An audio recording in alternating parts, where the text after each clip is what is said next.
Vous êtes un joueur de jeux vidéo et vous avez peut-être perdu espoir de voir des jeux vidéo dotés d'une adaptation française correcte, ou pire en espérant de tout cœur qu'il sera uniquement disponible en VOSTFR. Mais rassurez-vous, depuis une petite dizaine d'années, le doublage du jeu vidéo s'améliore tant en qualité que dans la quantité, à tel point qu'on pourrait qualifier actuellement cette période comme un âge d'or. Vous êtes encore sceptique face à mon introduction? Qu'à cela tienne. Bienvenue, je suis Ace de la chaîne Undergeek, et aujourd'hui je vous propose 4 jeux dont la version française est réussie.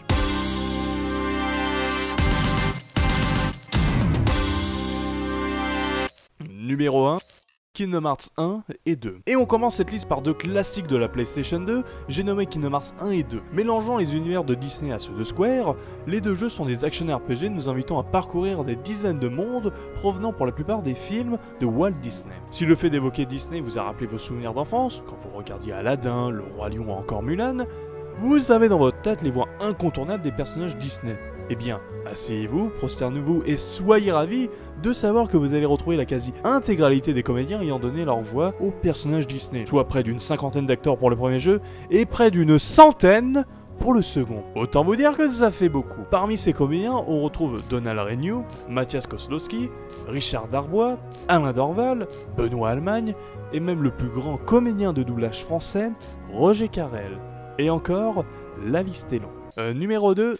Zelda Breath of the Wild. The Legend of Zelda Breath of the Wild avait une tâche bien compliquée envers les fans de Nintendo, car en plus d'être le jeu qui voulait réinventer la licence Zelda, il allait être le premier Zelda officiel à donner la parole à ses personnages principaux, à la fois en japonais, en anglais et aussi en français. Je vous vois venir avec vos Zelda CDI, ils n'existent pas dans la licence, vous pouvez les ranger. En gros, Nintendo ne pouvait décevoir ses fans avec sa deuxième plus grosse licence. Surtout que quelques mois avant, ces mêmes fans n'avaient pas vraiment apprécié un certain Metroid Prime Federation Force. Mais force est de constater qu'en plus de l'intégration réussie des voix dans la franchise, arrivant uniquement durant les cinématiques importantes et réservées que pour les personnages centraux à l'histoire, Breath of the Wild a réussi sa version française.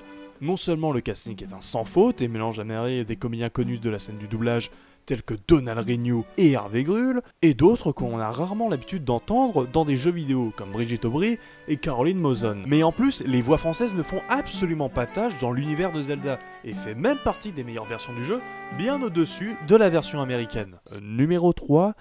Resident Evil 6. Alors, avec celui-ci, je ne vais pas vous mentir, ce jeu a fait et fait toujours énormément polémique au sein des joueurs et surtout des fans de Resident Evil. Déjà mitigé avec le très correct mais pas assez horrifique Resident Evil 5, mais plein d'espoir avec Resident Evil Révélation, la sortie de Resident Evil 6 fut des plus douloureux pour les fans de la franchise. Avec un gameplay encore plus tourné action, le jeu a énormément divisé les joueurs. Mais l'une des qualités que beaucoup de joueurs français ont pu noter, c'est sa version française de très grande facture. Après 2 essais plutôt convaincants sur Revelation et Operation Raccoon City, R6 se voit doté d'une VF des plus réussies, avec dans le casting VF Boris Rélinger et Gilles Morvan, en tant que voix respective de Chris Redfield et Léon S. Kennedy. Difficile de résister à la qualité des performances proposées, d'autant plus que les autres acteurs incarnent à la perfection les autres personnages. Mention spéciale à Nessim Guetta, incarnant à la perfection le rôle de Jack Muller, le fils d'Albert Wesker. Oups, spoiler. Numéro 4.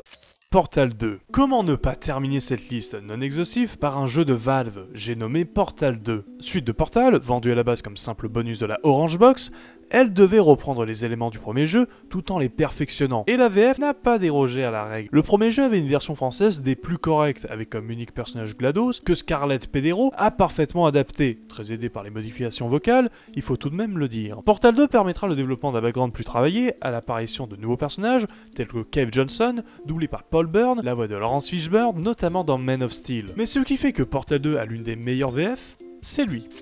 Lui, c'est Whitley. Et Whitley est doublé en français par Guillaume Lebon, notamment connu pour être la voix du regretté Paul Walker, et ce cher Guillaume Lebon a tout simplement fait l'une de ses meilleures performances vocales. Le centre d'enrichissement. Vous comptez ouvrir la porte un de ces jours? Après quelques mois en cryostase, la plupart des sujets ressentent une détérioration de leurs facultés cognitives. Vous, ça fait nettement plus longtemps que vous y êtes. Il n'est donc pas exclu que vous ayez quelques lésions irréversibles de rien du tout. Vous me comprenez? Oui, non, un peu. Est-ce que vous arrivez à me suivre? Répondez juste oui. Bien sûr, qui est le dernier informé? Moi, c'est vrai. À quoi bon me dire quoi que ce soit? Hein, je vous le demande. À quoi bon me tenir au courant des fonctions vitales des 10 000 sujets de test que je suis censé superviser? Si on vous le demande, ça risque pas d'arriver, hein. Mais si on vous le demande, pour vous, aux dernières nouvelles, tout le monde était vivant. Pas du tout mort. Au final, ces 4 VF ont chacune leur qualité. Kingdom Hearts pour la nostalgie de réentendre les voix des héros de son enfance, Breath of the Wild pour l'introduction réussie des voix dans un Zelda, Resident Evil 6 pour son casting 5 étoiles, et Portal 2 pour la performance de Guillaume Lebon, et des autres comédiens également. Évidemment, d'autres jeux auraient pu être traités dans ces vidéos, je pense à Skyrim, la saga des Uncharted, les jeux Blizzard en règle générale, et tant d'autres que je n'ai pas cités. Mais ce que je voulais noter dans cette vidéo, c'est qu'on se rappelle trop souvent des mauvais doublages de jeux vidéo, et c'est vrai que les premières tentatives n'ont pas été des plus réussies. Et n'oublions pas que faire un doublage de jeux vidéo, c'est compliqué, entre l'absence d'images durant le processus, un temps limité et les budgets bien moindres que ceux attribués au cinéma. Mais n'oublions pas également que la VF du jeu vidéo ne fait que s'améliorer, là où celle du cinéma est plutôt en déclin sauf de rares exceptions. Entre son apparition remarquée dans de grandes licences, l'utilisation de cinématiques dans les séances d'enregistrement et l'utilisation des techniques du cinéma telles que la bande rythmo, on ne peut que s'attendre au meilleur dans le doublage d'un jeu vidéo. Et qui sait, peut-être qu'un jour nous aurions la VF d'un GTA 6, d'un Red Dead Redemption 2 ou d'un Dragon Quest 11. Qui sait? En tout cas, si cette vidéo vous a plu, n'hésitez pas à mettre un pouce bleu et à vous abonner à la chaîne, et on se retrouve pour une prochaine vidéo. Ciao!